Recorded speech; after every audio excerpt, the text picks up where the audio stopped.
Ok, hermanos, en cuanto a lo que hacemos, gracias, hermana, combustible, lo siento mucho, cuidado. Sí, hermano. Quiero hacer una analogía que no ha habido en la historia de la humanidad, un rescate tan caro para una vida como el de Atahualpa, excepto el de Cristo. Nadie ha ofrecido tanto por la vida de alguien, excepto Cristo. Ya, tiene razón. Y hermano, en mi perspectiva, aunque, bueno, yo tengo muchos pecados, no tengo tiempo para confesarme de todos mis pecados, pero yo creo que esa es una de las cosas más avergonzosas, la manera que tratamos a Atahualpa en esa época. Yo sé que Atahualpa mismo tenía sus propios pecados, pero bueno, para defendernos, ni el rey ni la reina estaban de acuerdo con lo que hicieron. Ya, y Pizarro sufrió el resto de su vida por lo que había hecho a Atahualpa en este tratamiento. Pero el deber cristiano, misionero, hermanos, es que queremos ser, decir y hacer el evangelio. Lo que les digo que no es suficiente predicar el evangelio, necesitamos ser el evangelio. Ellos necesitan un ejemplo con piel. Y lo más peligroso, espantoso, es reconocer que cuando ellos están observando la manera suya para tratar, la manera que usted trata a su esposa o sus hijos, ellos dicen, eso es lo que hacen los cristianos. Un cristiano debe tratar a su esposa en esa manera, porque ellos están aprendiendo de todo lo que hacemos. No importa si queremos que aprendan esto o no. Entonces, lo que queremos hacer en la contextualización no es la acomodación, sino queremos hacer teología desde el centro de un sistema cultural. En esa manera, usted ha llegado a África para ser misionero y todo el mundo tiene varias esposas. Ustedes ya han leído el libro de antropología cultural, ¿no es cierto? Ok, ¿entienden la diferencia entre poligamia y poliginia? Poliginia es cuando tenemos más de una sola mujer. Poligamia es más de una esposa. O esposo o esposa. Depende. Pero poliginia es más de una sola mujer. Poliginia sororal es más de una sola mujer y ellos son hermanas. Y una persona me dijo, si vas a tener más de una sola mujer, esa es la manera de hacerlo. Porque en esa manera solamente tiene una suegra. ¿Ya? Pero, hermano, borra esa parte del video. Pero, no, en serio, hermanos, en África, ellos tienen poliginia, pero todo el mundo ha tenido más de una sola esposa. Su papá, su abuelo, su tío, todos los hombres, y los hombres más importantes tienen muchas mujeres, y de esa manera tienen muchos hijos, pueden tener más terreno, pueden tener más vacas, y pueden tener más productos, y pueden proveer más trabajo a más personas. Y ellos se consideran hombres piadosos. Mire, él es un hombre que está mimándonos, proveyendo todo lo que necesitamos. No solamente su propia familia, sino los que están trabajando en sus fincas. Entonces, en la mentalidad de ellos es una cosa buena. No es para tener relaciones sexuales. Ellos pueden tener relaciones sexuales con otras personas si quieren y lo hacen. Pero otra esposa, a veces la primera esposa es la quien está exigiendo que usted busque otra esposa. Yo necesito ayuda en esa casa. Yo necesito ayuda con esos animales. Usted necesita otra esposa para ayudarme. Y ella es la jefa de otras esposas. En una jerarquía, es como funciona así. Eso es lo que tienen y ha sido así por años. Ellos están reembolsando deudas con hijas. O cuando ellos quieren hacer una alianza, un convenio, o ellos necesitan proveer protección a otra persona, lo hacemos por el intercambio de hijas. Yo quiero casarme, por ejemplo, con esa muchacha. Pero mis padres tienen que hacer una negociación con la familia y la comunidad de ella. Y por fin ellos nos dicen, ok, ella cuesta 4 vacas y 10 quintales de arroz. Pero yo no tengo tantas vacas y tanto arroz. Entonces estoy hablando con mi hermano, mis vecinos, todos los hombres en la comunidad. Estamos agrupando el precio para comprarla. Y tenemos una reunión, una fiesta entre las dos comunidades.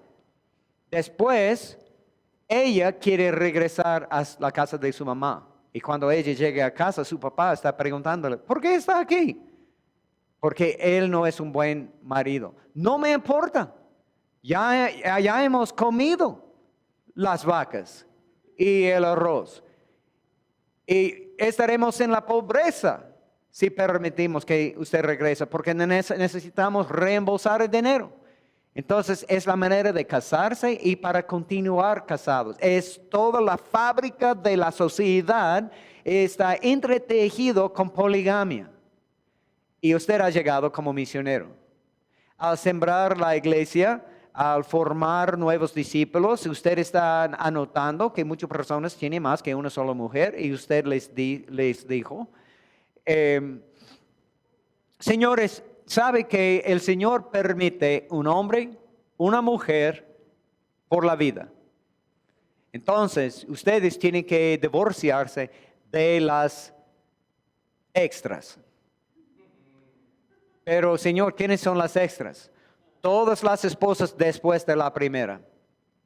Mientras ellos están pensando, evaluando sus requisitos, ellos están pensando en la manera de vivir y qué diría mi comunidad cuando ellos reciben las noticias que yo he sido abandonada.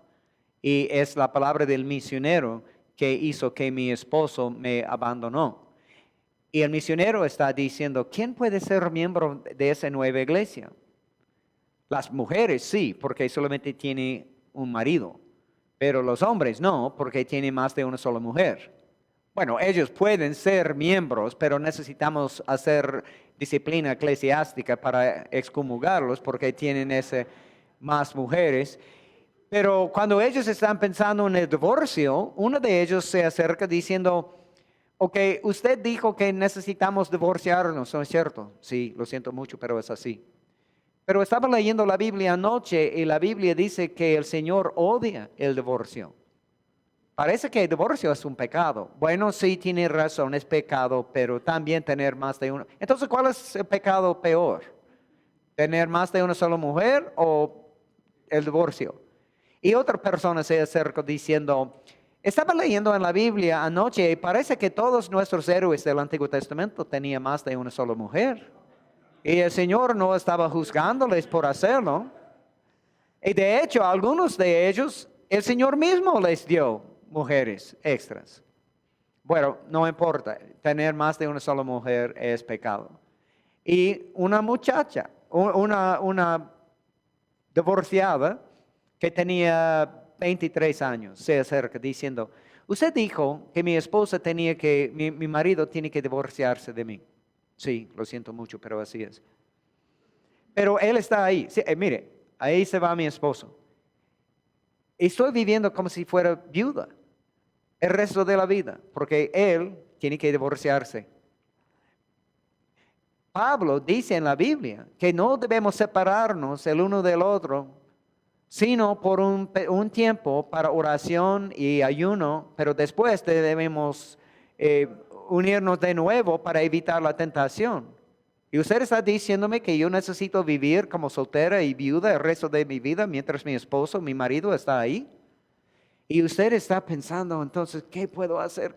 Y usted está corriendo a su habitación y mirando en su teología sistemática, buscando poligamia. No lo haga. Es lo que dice. No es suficiente. Por eso necesitamos hacer teología desde adentro, ayudándoles a los cristianos a contestar las preguntas así en contexto.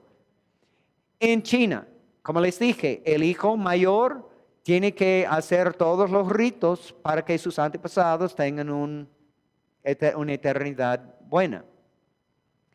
Y ellos tienen en casa un estante o una mesita, y ellos tienen fotos de sus padres, de sus abuelos, con flores, quizá un cigarrillo, comida favorita de ellos, y cada día él está orando a sus antepasados.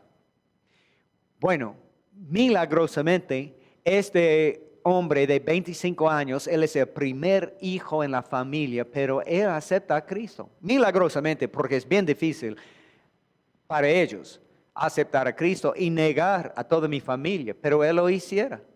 Él lo hizo. Y usted está pasando por la casa para llevarlo a un estudio bíblico. Y él dice, un ratito, puede sentarse ahí en el sofá, ya casi estoy listo. Y él anda a esta mesa y él pone flores y él está de pie con cabeza inclinada, ojos cerrados, y usted grita, ¿qué hace? ¿Cuál es el problema? Usted está orando a sus padres, a sus antepasados. No, usted está adorando a sus antepasados. Yo soy testigo. No estaba haciéndolo. ¿No dice la Biblia que debemos honrar a nuestros padres? Pero en la perspectiva del misionero, él ha ido más allá de la línea correcta. Pero cuando estaba en Costa Rica, hace 1000 años, en el Instituto de Idiomas, pero siempre se llama el Instituto de Idiotas. Estábamos estudiando, hablando con mi maestra.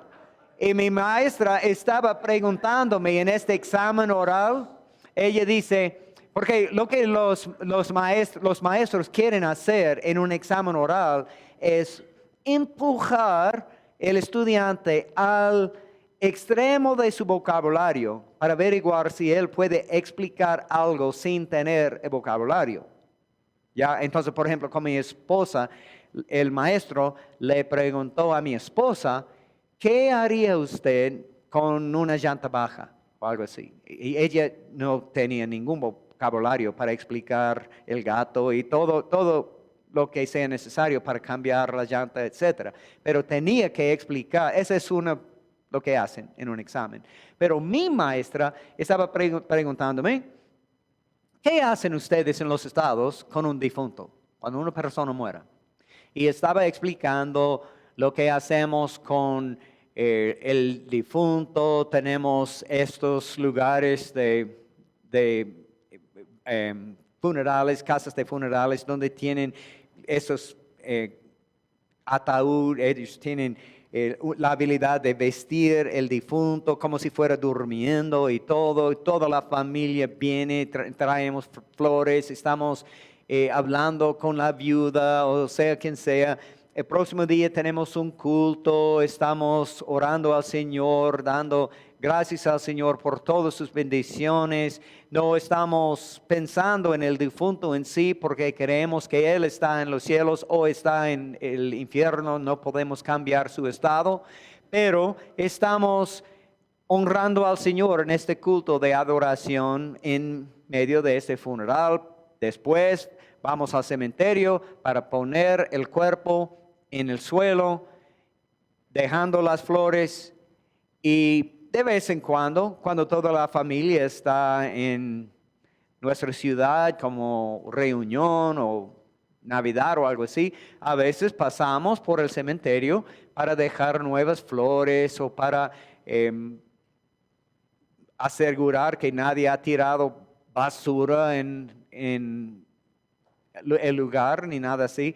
Y ella estaba reaccionando en la misma manera como el misionero con ese chino, diciendo, ¿ustedes piensan que sus padres pueden recibir esas flores? No, es una manera para honrar nuestros padres. Y ella dijo, no, ustedes están hablando con sus padres cuando se va al cementerio. Usted está adorando, usted está trayendo ofrenda a sus padres. Y le dije a ella, no, no lo hacemos. Pero en su perspectiva, los gringos habían cruzado la línea de lo correcto. Y en nuestra perspectiva, el chino había cruzado esa línea. ¿Quién puede discernir lo que está pasando y si sea correcto o no? Una de las enseñanzas nuevas de la Iglesia Católica sobre el agiornamiento de la Iglesia es precisamente algo muy parecido a lo que ejemplificaba hace un momento sobre la adoración a las imágenes. Si no estamos honrando, no estamos adorando las imágenes, les estamos nada más dando honra solamente. Ajá, sí, eso es lo que dicen, claro. Pero cuando se ve que esa estatua metálica ya no tiene dedos inferiores porque tantas personas han besado parece que están haciendo más que honrando, pero claro. Pero en la contextualización, hablando de ese proceso, hermanos, queremos poner el evangelio en la ropa de la cultura que ellos pueden entender. Y esa es una forma de hablar nomás, no estoy hablando en serio, utilizando ropa. Pero debemos perder o dejar a un lado todo lo que viene de las culturas que no sea bíblica, para que puedan ver el evangelio puro. Por eso no debo exigir que personas utilicen una Biblia que tengo yo, o que llevan puesto corbata y traje. Si no sea la tradición de la iglesia, yo no debo importar la tradición, porque eso es lo que hacemos en los Estados Unidos. Y algo interesante, en los Estados Unidos casi nadie usa traje y corbata en las iglesias hoy en día. Todo el mundo está predicando vestido como ustedes ahorita. La mayoría de las iglesias no se encuentran, bueno, algunos formales sí, pero la mayoría de las iglesias no. En cambio, las iglesias que hemos iniciado en el campo misionero tradicional, ellos sí. Estaba predicando o enseñando en La Paz, en Bolivia, y un hermano me pidió que predicara en su iglesia el próximo día, porque estaba enseñando el día sábado. Entonces le dije, sí, hermano, pero acaba de tratar ese asunto. Y le dije, pero como bromo, pero hermano, no tengo corbata conmigo. Y él me dijo, no se preocupe, yo tengo una corbata que puede utilizar. Y el próximo día, cuando él vino a mi habitación para recogerme, para llevarme a la iglesia, él tenía traje y corbata para utilizar en la prédica, porque fue prohibido entrar el púlpito. Bueno, esa es La Paz, entonces yo puedo entender un poquito. Pero cuando me fui a Salta, a un lugar muy adentro en la selva peruana, en una comunidad con calles de tierra y casas de bambú, una aldea en la selva. Al entrar el templo, había una vitrina a mano derecha, una vitrina, y en la vitrina habían 2 corbatas ya atadas. Ahí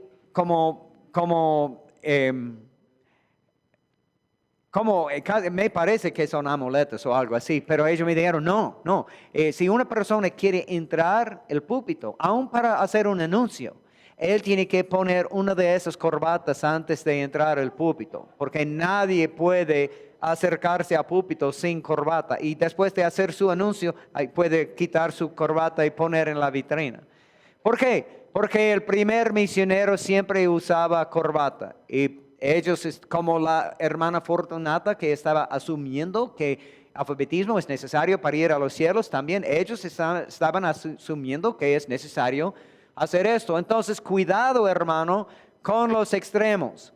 Cuando los católicos llegaron a Perú, ellos tenían una oportunidad preciosa, pero no les importaba porque en este entonces ni con ellos y reconociendo ni con nosotros teníamos tal cosa como contextualización, porque ya hemos dicho que Guillermo Cari, Hudson Taylor, David Livingstone, ellos no contextualizaron, tampoco los católicos en este entonces, en los 1500 por lo menos.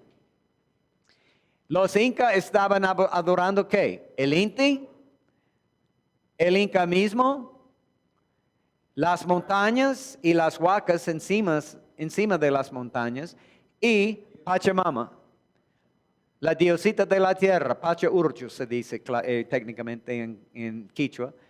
Pachacurchu, ellos estaban adorando, y hasta hoy en día, caminando por la montaña, usted puede ver un triángulo de flores o de frutas y esta es una ofrenda a Pachamama cuando se ve. Y ellos tienen una forma de una cruz en los Andes. Se llama chacana en Quichua, pero una chacana es así. Tiene esta forma. Es una cruz, pero con un pedacito extra, como si fuera un cuadrado en medio de una cruz. ¿Me explico? Y estos tres niveles son cielo, tierra y subsuelo o infierno, ¿ya? Y los animales que representan esa realidad de su mitología es el cóndor, tigre y la boa, ¿ya? Y en el mercado usted puede encontrar figuras, retratos, pinturas, etcétera, de una boa, tigre y cóndor luchando. Y ese representa todos los dioses de ellos. Pero este habla de dioses de la tierra. Pero este es más allá, estos son los más importantes. Por supuesto, Viracocha, el dios trascendente, pero él es más allá. Estos cuatro es lo que tenían. Entonces, sincretismo, hermanos, es natural. Los católicos no conocieron nada de esto y no les importaban estas cosas. ¿Qué enseñaron ellos?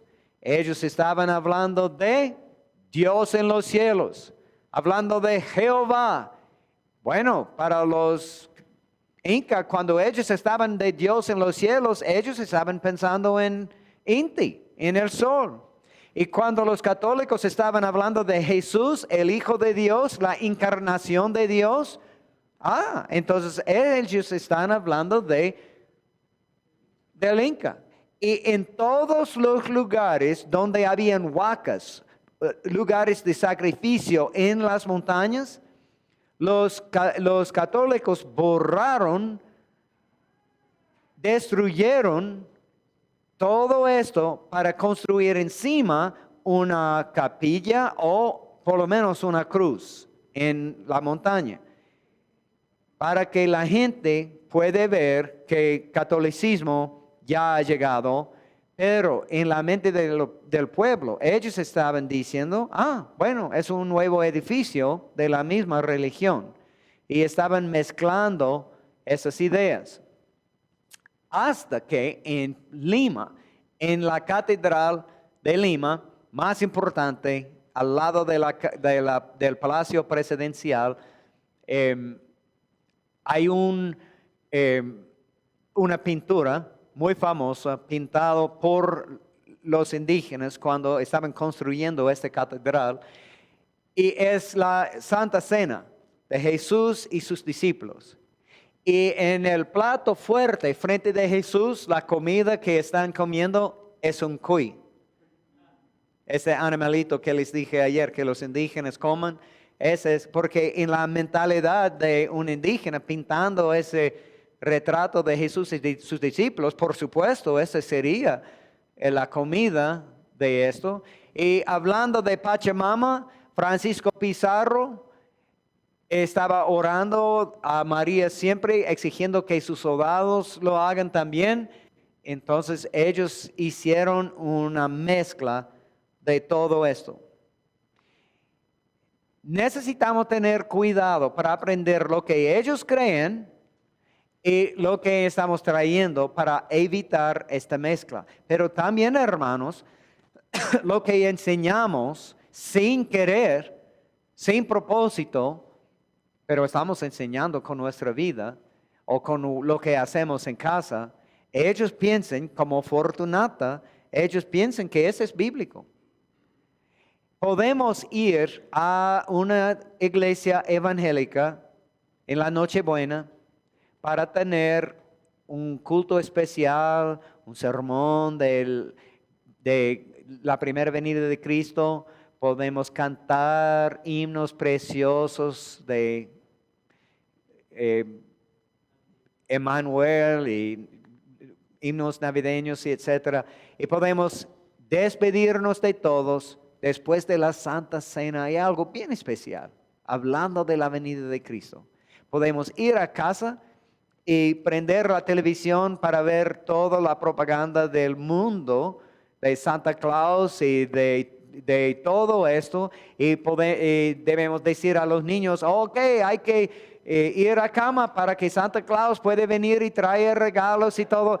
Porque en nuestra mente podemos poner en departamentos, este es real, este es Jesucristo, etc. Y este es algo chistoso, divertido que hacemos con nosotros. Pero no estamos mezclando las dos ideas. Pero en un lugar donde no tienen Biblia, no tienen tradición cristiana, solamente tienen la vida suya, debo preguntar, ¿cuál es bíblico? ¿Es él bíblico? Por supuesto que no.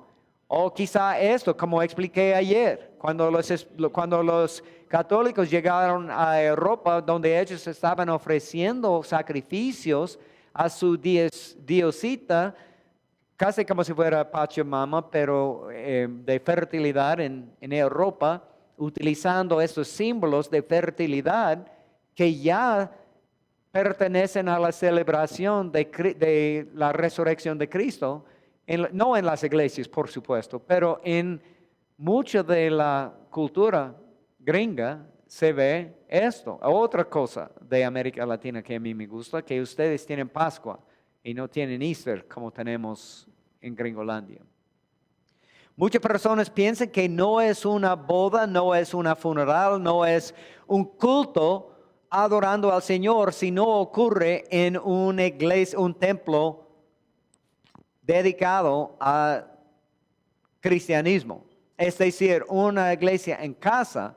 Muchas personas no respetan una iglesia en casa, una iglesia en un centro comercial, una iglesia que se reúnen al lado del río, debajo de un árbol. Pero, ¿qué era la iglesia de los primeros cristianos? En las catacumbas, escondidas. Durante la Guerra Fría, una historia que me encanta. Durante la Guerra Fría en Rusia, cuando los comunistas estaban matando a cristianos, expulsando a todos los cristianos, y ese fue contra la ley. Aún el tener una Biblia, ese fue muy peligroso. Pero el día domingo, por la mañana, los cristianos salieron de su casa, una persona, dos personas, pero no más. Y se fueron por esta calle, cruzaron la plaza, se fueron por esta calle y ellos se fueron de la ciudad en el bosque al llegar a un lugar específico. Otras personas por su propia ruta empezaron a salir y se agruparon toda la iglesia en un lugar en el bosque, y cuando todos habían llegado, ellos en silencio oraron toda la iglesia, agrupado, pero sin decir nada.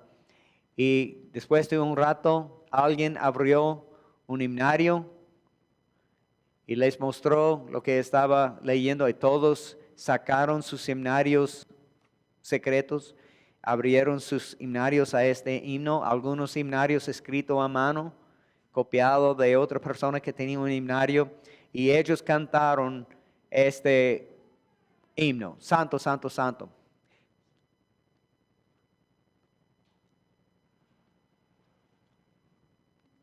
En silencio.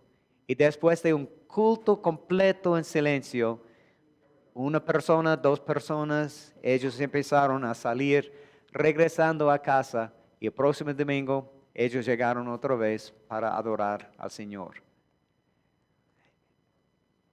Impresionante. Pero hay personas en algunas partes del mundo que no aceptan un culto si no se realiza en un templo dedicado, con título, rótulo, que sea, letrero y todo, dedicando este templo al Señor.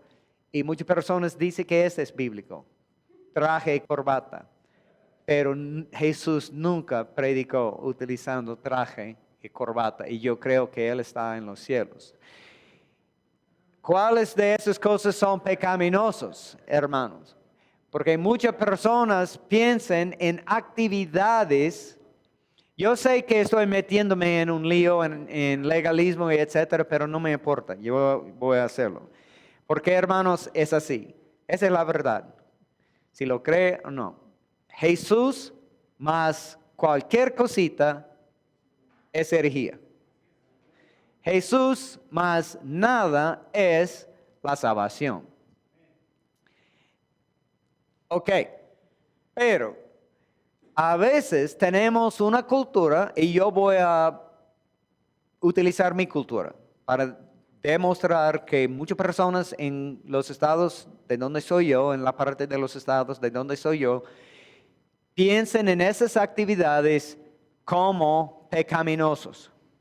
Por ejemplo, ellos dicen que jugar con naipes o cartas, depende de la palabra que utilicen aquí, ese es pecado. No estoy hablando de apostar, solamente estoy hablando del juego mismo. Mi abuela, si mi hermana, cuando yo tenía 6 años, mi hermana mayor tenía 8. Si al jugar naipes, un juego que se llamaba Go Fish, algo inocente, no apostar ni nada, pero ese fue un escándalo para mi abuelo. Nadie puede jugar con naipes así. Y para muchas personas hasta hoy en día es pecado. O bailar. ¿Ese es bailar o danzar? Bailar. ¿Bailar es pecado o danzar es pecado? Ninguno. Depende del ritmo.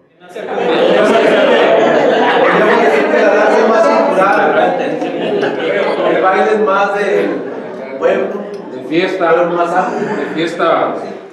La danza es folclórica o religiosa y el baile es festivo.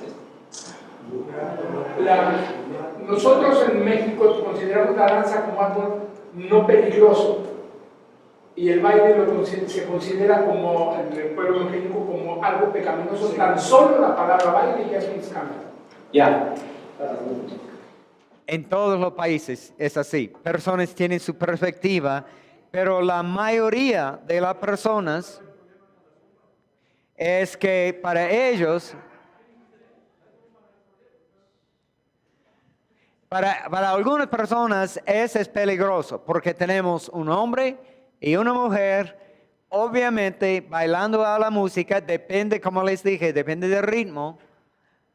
Puede ser ritmo dominicano y están con las caderas moviéndose, hermanos, es peligroso, no podemos hacer. Bueno,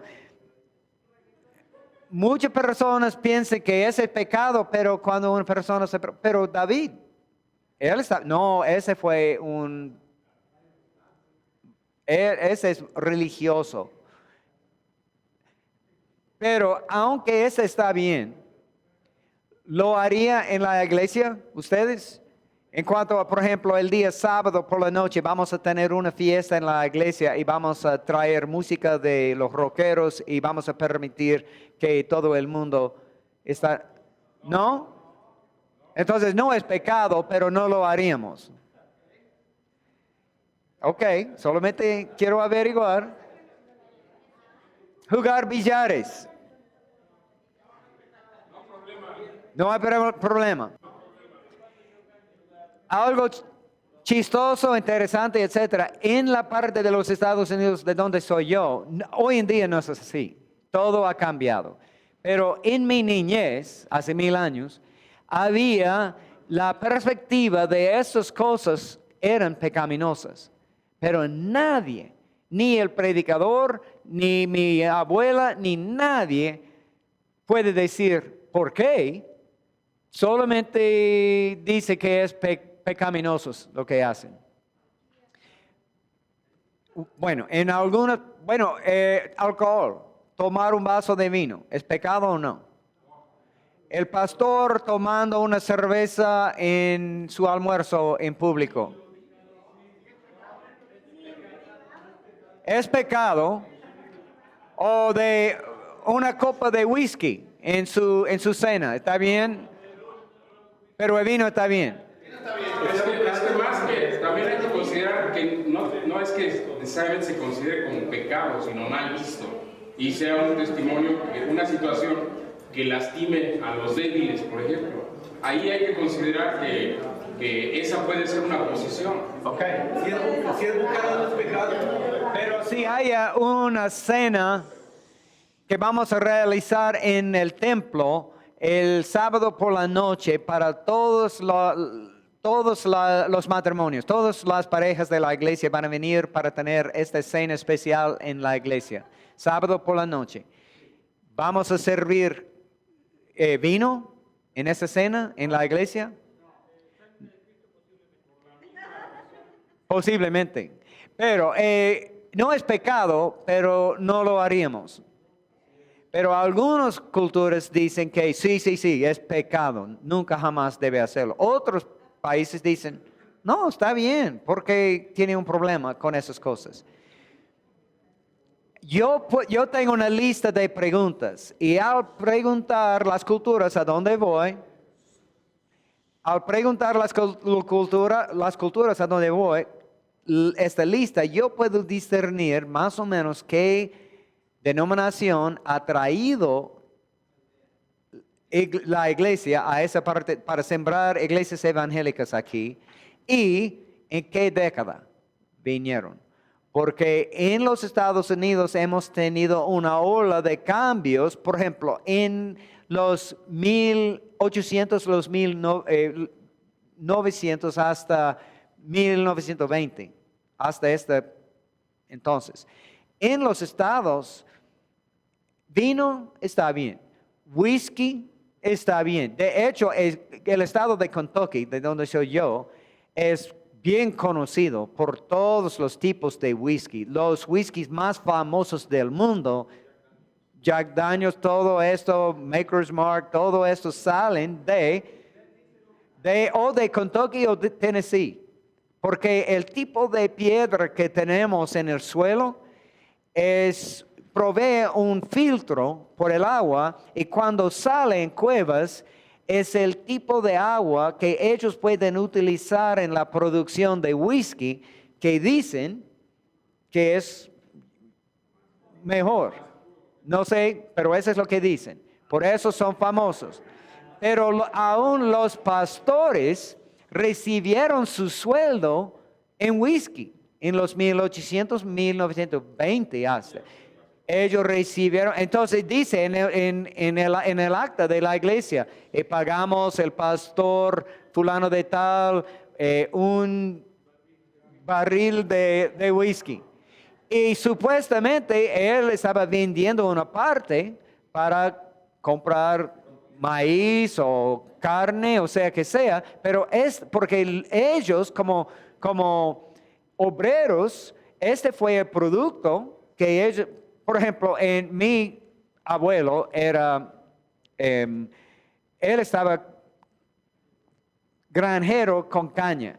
Entonces se puede imaginar que él estaba pagando el pastor con caña, crudo, porque eso es lo que tiene. Yo voy a vender esa parte, pero décima parte yo voy a dar a la iglesia. Ellos hicieron con whisky. Y dice que el presidente de nuestro seminario, años atrás, tenía el sótano de vinos, el mejor sótano de vinos en toda la ciudad, lo que dice, según la reputación y la fama de él. Pero en los 1920 la ley del gobierno se cambió y había un periodo de prohibición. Claro, y nadie puede comprar, ni beber, ni producir alcohol en ningún tipo. Algunas iglesias recibieron permiso especial del gobierno para producir el vino suficiente para la Santa Cena, pero la mayoría de las iglesias no. Ellos utilizaban jugo de uva, Coca-Cola algunos, pero en Gringolandia ese es otro asunto que podemos tratar. Pero ellos quieren utilizar y una marca específica. Jugo de uva de la marca Welch's. Welch's, no sé si jamás ha escuchado de ellos, pero su inicio fue por un Quaker.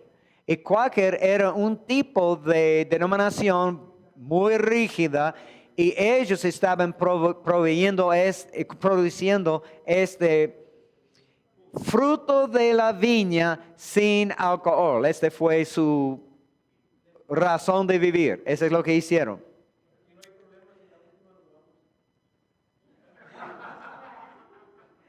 No digo nada. Y después, pero durante el tiempo de la prohibición, si una persona quiere beber alcohol, ¿a dónde fue para hacerlo?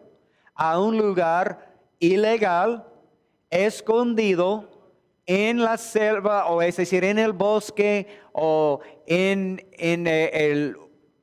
una bodega, un sótano, algo así, un lugar ilegal y escondido, ¿ya? ¿Y qué hicieron en esos lugares? Ellos tomaron alcohol, por supuesto. Por eso personas estaban, pero también había prostitutas, habían billares, mesas de naipes, música para bailar. Entonces, por asociación, personas empezaron a pensar en esas actividades como actividades pecaminosas. Aunque no son pecaminosas en ninguna manera, pero la relación que tenían con este ilegal. Bueno, después el gobierno cambió esta ley y permitió de nuevo alcohol. Pero las denominaciones más conservadoras hasta este momento no permiten alcohol, no permiten cigarrillos. ¿Es pecado fumar o no? En la iglesia suya, ¿se considera bueno si el pastor fume? Pero ¿dónde dice en la Biblia que no debemos fumar? No es bien visto. Pero es pecado. Claro. Pero ¿dónde dice en la Biblia que es pecado? Alguien me diría que la Biblia dice es pecado porque es el abuso del templo de Dios, ¿ya? Pero también comer demasiado es abuso del templo del Señor. Ya estoy metiéndome, ¿no es cierto? Pero, hermanos, tenemos pecados que queremos permitir y tenemos pecados, o lo que John Piper dice, tenemos pecados sociales y tenemos pecados que no podemos permitir. Pero ¿quién está tomando la decisión si sean un pecadillo o es pecado? No se olvide este cuadro y ética situacional. Tenemos absolutismo culturalmente, pero absolutismo bíblicamente y tenemos tradiciones o tenemos la cultura diciéndonos qué es pecado y qué no es pecado, ¿ya? Debemos decir, hermanos, si la Biblia dice que algo es pecado, no importa lo que dice todos los demás. Pero si hay algo que no es pecado en la Biblia, no debemos declarar la actividad pecaminosa, debemos decir que, bueno, no es una buena idea, porque puede tentar a una persona, puede desviar a un cristiano sincero, entonces no vamos a hacerlo, pero no es pecado en sí, pero hemos mezclado las reglas, y yo ya estoy metiéndome muy profundo, pero lo hago y podemos terminar por hoy. Pero algunas denominaciones dicen, es posible que la suya dice eso también, pero algunas se murió. Decirles es un señal. Pero algunos dicen, bueno, ya estoy terminando, hermanos. No, sí, cámbialo. Pero algunos dicen que la mujer no puede utilizar maquillaje, la familia no puede ver una película, aún la película de Jesús, no pueden, tiene muchas reglas extras y está bien si no se viste, si no se ve bien en la cultura, pero no debemos declarar estas cosas pecados si la Biblia no dice que es pecado. Y en mi cultura tenemos muchas cosas semejantes, hermanos. Entonces no estoy echando la culpa en nadie, solamente estoy diciendo que debemos tener cuidado. ¿Por qué? Porque no tiene nada que ver con catolicismo ni evangélicos en México. Estoy hablando de cuando usted se vaya como misionero a otro lugar. Usted va a establecer cristianismo según la forma que tiene sentido en su mente. Y si usted piensa que es pecado que los hombres lleven puestos camisetas azules, y en su iglesia ese fue pecado, ellos van a creer, según sus enseñanzas, que es pecado llevar puesto camiseta del color azul. Y cuando otro misionero viene a la comunidad utilizando camiseta del color azul, ellos no van a aceptarlo. Y ese es lo peor, cuando él dice, hermanos, la Biblia no dice nada en cuanto a camisetas del color azul. Él parece enemigo atacando sus héroes, los primeros misioneros que vinieron, que sufrieron con nosotros, que tienen hijos en nuestro cementerio, que se quedaron hasta se jubilaron. Y usted está maltratando esos, y por la memoria de sus héroes van a continuar llevando puesto camisetas azules y van a echar fuera su familia. Entonces mañana vamos a ver una película igual como esta, pero es más, creo un poquito más moderna, pero es de las nuevas tribus. Esa es una comunidad en Colombia, donde los misioneros llegaron, yo creo, en los 40, 50, para evangelizar una tribu. La tribu aceptó al cristianismo, pero en los 80, creo, otros misioneros llegaron, pero misioneros con una perspectiva mejor de lo bíblico. Y ellos se dieron cuenta de que esa comunidad no son cristianos. Tienen el nombre de cristiano, pero solamente son legalistas, ganando la salvación por obras, pero no tienen una relación con Cristo, no entienden cristianismo de ninguna manera, y ellos tenían el desafío de cómo podemos cambiar una iglesia que ya existe. Estábamos hablando de formar una iglesia en un lugar que no tiene una iglesia y estamos formando la primera iglesia. Ese es difícil, como hicieron los misioneros en las películas que ya hemos visto. Pero lo más difícil es nuestra propia iglesia, donde ya tienen sus reglas, ya tienen sus tradiciones. O cuando una iglesia me llama como pastor y al llegar me doy cuenta de que lo que hacen no es bíblico y ellos están diciendo a personas que tienen camiseta del color azul que van a ir al infierno cuando muera o algo así y necesito cambiar lo que hacen porque ellos permiten cosas que no deben permitir y están prohibiendo cosas que están bien. ¿Cómo podemos cambiar para ser más bíblico iglesias así?